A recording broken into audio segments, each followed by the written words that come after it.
Welcome back everyone, it's Chris from Military Aviation History, and you know what time it is? Yes, that's right, it is once again primary source document time here on the channel, and I have another fascinating German World War II Luftwaffe primary source for you all that I found in the German military archive. Now this one is called the Merkblatt für die Bekämpfung von U-Booten aus der Luft und ihre taktische Durchführung from July 1942. And if I translate that roughly, it would give us, well, the pamphlet for combating submarines out of the air and its tactical application from July 1942. Merkblätter, or pamphlets, are essentially documents that have been combined out of different experience reports, and they generally give you sort of an officially sanctioned procedure of doing something. In this case, of course, combating, finding and then combating submarines. And at this point, before we get started, I do want to thank viewers like yourself that support over Patreon, PayPal and YouTube memberships, because it is you that make this sort of content possible, allowing me to go to the archives. And I also want to thank the absolutely helpful staff at the German Military Archive. They really are fantastic. So as we go into this, remember, old-time viewers will know, sadly I cannot show you the pictures of the actual archive files because of copyright laws in Germany of the archive, but I can transcribe them. So let's get started. The Allies had submarines. So if you think about World War II, Germany, U-boats, submarines, your mind is probably drawn towards the Battle of the Atlantic, right? Where German U-boats were hounding Allied shipping from pretty much the start of the war all the way, more or less all the way towards the end. But Germany was also on the receiving end of submarines. You had British submarines, for example, in the North Sea, in the Mediterranean. You had Soviet submarines in the Baltic Sea, in the Black Sea. So the Germans also had to invest some time and effort into combating submarines themselves. In fact, actually, if you remember the video that I did last year about some of the Luftwaffe response to the Allied landings in Normandy, I looked specifically at a Schlachtgeschwader, which is kind of the close air support wing of the German Luftwaffe, and one of its Gruppen during the time of the landings in Normandy was located to the south of France, being on anti-submarine duty there along the coastline in the Mediterranean, before being obviously drawn up north. So that might remind you of an instance where this was still relevant in 1944, definitely relevant in 1944, especially in the Mediterranean. But this document, of course, is from 1942, so things might have changed between those two times. This document in itself, it is composed out of 12 pages, but we can break it down into 3 chapters. Chapter 1 is going to be general information on submarines and how to spot them. Chapter 2 is then going to be on how to attack and destroy a submarine, and Chapter 3 and Chapter 4 together combined here is about escorting individual ships or protecting convoys, and also some special notices. So what do you say? Shall we go through this document one by one and see what we find inside? Yes, that sounds like the absolute most efficient way of handling things. Let's do it. Sneaky buggers. So in the first chapter, now with the benefit of hindsight, I would say that we find a lot of general, perhaps even generic and quite simple information about submarines, but combined for the time, this does allow pilots to start appreciating the advantages and disadvantages that submarines have, obviously coming from an air-minded perspective here. The strength of the submarine is its invisibility. Submerged, the disadvantages is limited vision and situational awareness and extremely reduced speed. The submarine will remain above water for as long as possible, but will dive as soon as it sees or hears an aircraft. While crash diving, it usually takes 45 to 60 seconds for the submarine to disappear. It can remain submerged for up to 24 hours, but will always come up to recharge its batteries. Submarines generally operate alone when they wait in ambush, for example around ports or shipping lanes, or hunt in groups of 4 to 6 over a larger space. So far so good, that gives us the basic gist of the matter. I don't think anybody's really surprised by the information that the file has offered just until now. Let's get into more detailed information on how aircraft combat submarines, and we'll start with information about how to spot those little sneaky buggers. Come out and play! The experience of a pilot is the main element allowing the identification of a submarine. During the search, an area of 30 to 45 degrees downwards in front of the aircraft to the horizon is the most important search area. The ideal height for search and attack is between 50 to 150 meters. The swell, lighting and speed can make it necessary to search from a greater height. Enemy submarines can be attacked successfully when they are above the water or, at maximum, at periscope depth. For surface submarines, elements to watch out for are bow waves and trailing foam strips, small plumes of white exhaust. In good visibility, the tower also silhouettes itself against the horizon from a long distance. Spotting a submerged submarine is only possible at periscope depth and is influenced by the water surface, calm versus rough seas, and the transparency of the water, which is influenced by the clarity of the water, the sea bottom, and the lighting. Alright, so we can see that submarines do have certain advantages, but they do generally live in fear of aircraft, as they should. After all, they're not really supposed to be detected, right? They are submarines. But there are still ways to detect them and find them with the good old Mark I eyeball, dependent on certain external factors, weather, also pilot experience. But what happens when a submarine is actually spotted by an aircraft? And it's at this point that things start getting a bit more concrete. Even though the destruction of the submarine is the first priority, it is already a major success if the submarine is forced to submerge, as this robs its sight on the target and negatively influences its chances of attack. After a submarine has been spotted in an area where friendly ships operate, it must be kept underwater without pause and be continuously attacked with bombs. Even at night, the submarine is to be harassed to prevent it from moving or recharging its batteries. Occasional bomb or depth charge drops create the illusion among the submarine crew that it has been found. If submarines are known to patrol an area, the throwing of bombs, even if no submarine was spotted, can be disconcerting for the crews and keep them underwater. And this is something that I find quite interesting, because nowadays, well, perhaps nowadays with the influence of documentaries, video games, or perhaps because they're simply a quite convenient metric, we oftentimes just focus on how many planes were shot down, how many tanks were destroyed, how many ships are no longer floating, instead of really thinking about other factors that might influence the combat on the ground, in the air, or on the sea. And as we can see here that, yes, of course the destruction of a submarine, just like with a plane, with an enemy tank, with an enemy ship, is the priority. You can still cause serious impediments to your adversary if you combat them, but even if you don't destroy them, you're taking away their liberty to maneuver at leisure, to attack and act at leisure. And here, aircraft do play quite a significant role in limiting the scope that submarines have in operating against ships or convoys. And also, I think this highlights sort of the complexity of keeping submarines at bay at the same time, right? Because it almost seems like you're playing this cat and mouse game between a hunter and a hunter who's hunting something completely different. And it's a battle of attrition, really, in a certain sense. Yeah, the aircraft tries to keep the submarine at bay, it tries to keep overwatch and limit the submarine's ability to do anything in a given time and space, whereas the submarine has to wait and lies in wait in order to be able to slip away or still attack the intended target.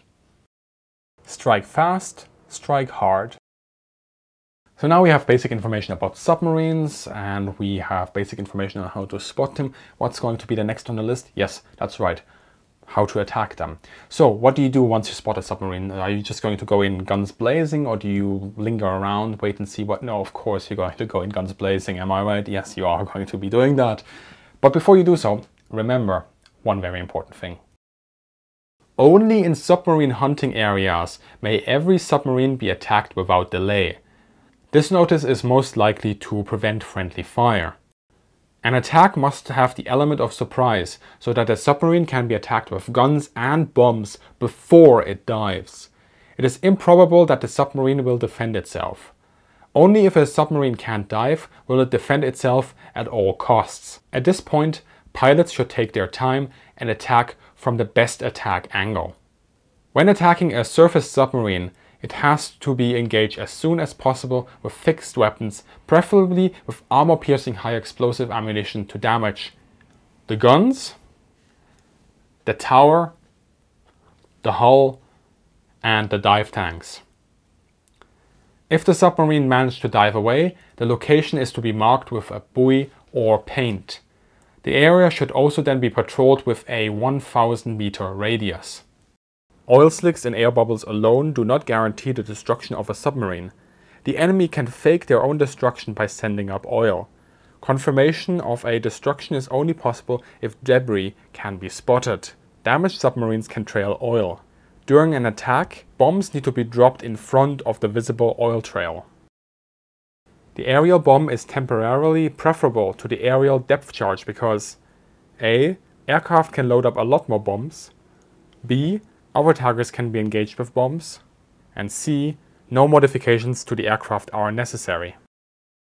It's actually worth noting that the Luftwaffe never devoted any serious time and effort into developing a depth charge. The Kriegsmarine had them, the German Navy, but the Luftwaffe never really went into them that much. They had mines, very good mines actually. They had, at the start of the war, rather poor torpedoes. At the end of the war, rather good torpedoes.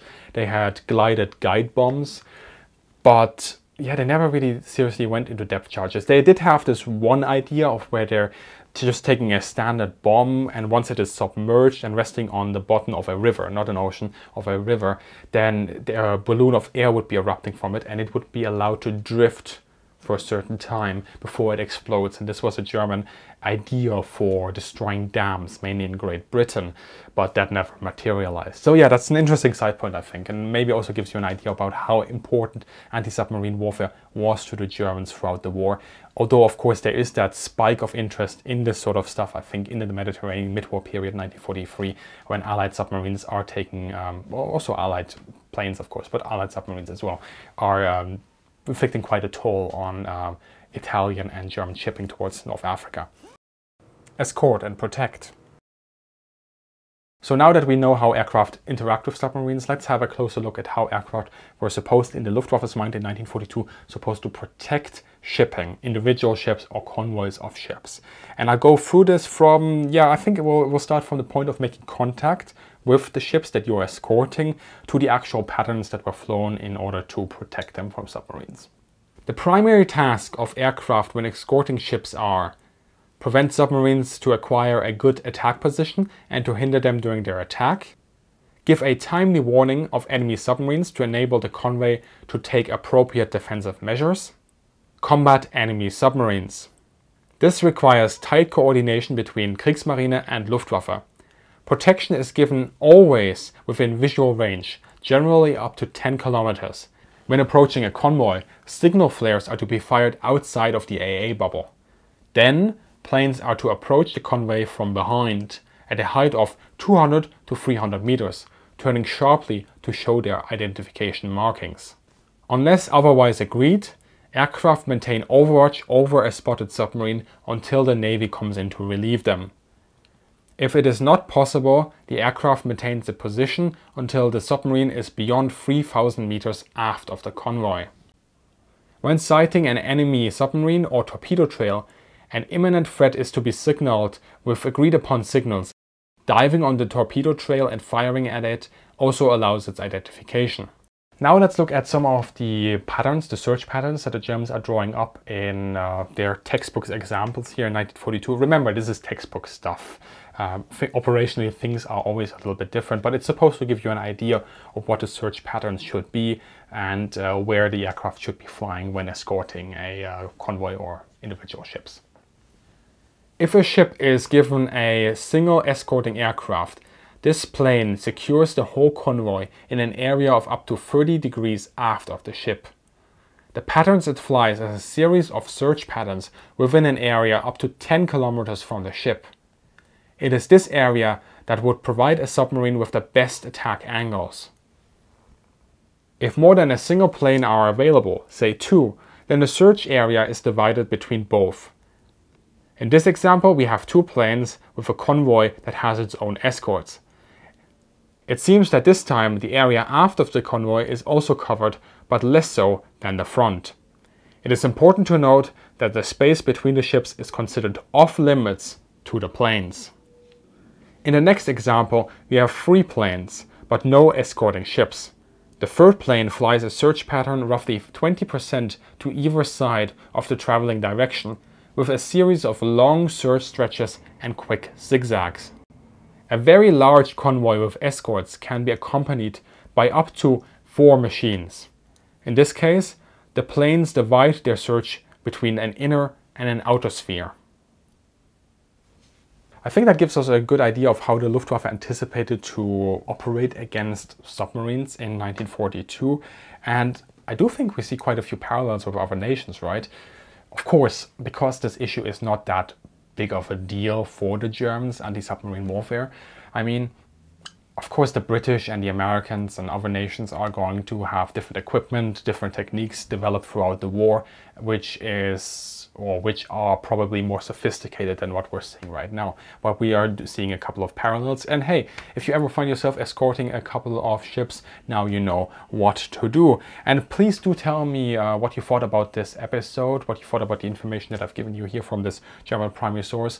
Was it surprising? Did you learn something? Is this interesting to you? Looking forward to all your comments and of course your feedback as well. And remember, it is viewers like yourself that support the channel via Patreon, via PayPal, via YouTube memberships that allow me to travel to these archives and bring you this sort of primary information. So if you like these episodes, please consider supporting the channel. There is going to be a new video on the channel every Thursday, except the first Thursday of every month, because that is my off week. And that is a day, well, the Thursdays are the days that I call MAD, Military Aviation History Day. Yes, it's still a work in progress acronym thing. I just can't make it sound any better in German. We're not very good with acronyms. But I've got some exciting stuff lined up. We've got an Inside the Cockpit episode on the Panavia coming up, an absolutely fascinating expert interview on FCAS and Tempest, upcoming 6th generation platforms. Then there's going to be something on anti-submarine warfare, once again with the Japanese this time, Japanese anti-submarine warfare. And what's the other thing? Oh yeah, of course, the 2nd episode on German tank busting on the Eastern Front, which is in the making as well. And there's going to be some really cool information in that as well. So remember, Thursday is MAD. I'm just going to pretend that you said Military Aviation History Day. And before I forget, I keep getting asked about this, if you want to spice up your living space with a fantastic aircraft model, why not check out Air Models? I've recently partnered with them. They are my affiliate partner. And if you want to decorate your, let's say your living room this time, if you want to decorate your living room with a aircraft model, maybe your favorite aircraft model of all time, then why not check out Air Models? The link is in the description below. That is an affiliate link. So if you do purchase via that, thank you very much. You will also be supporting your channel with your purchase. And now it's time for me to say goodbye. Thank you very much for watching. Have a great day and see you in the sky.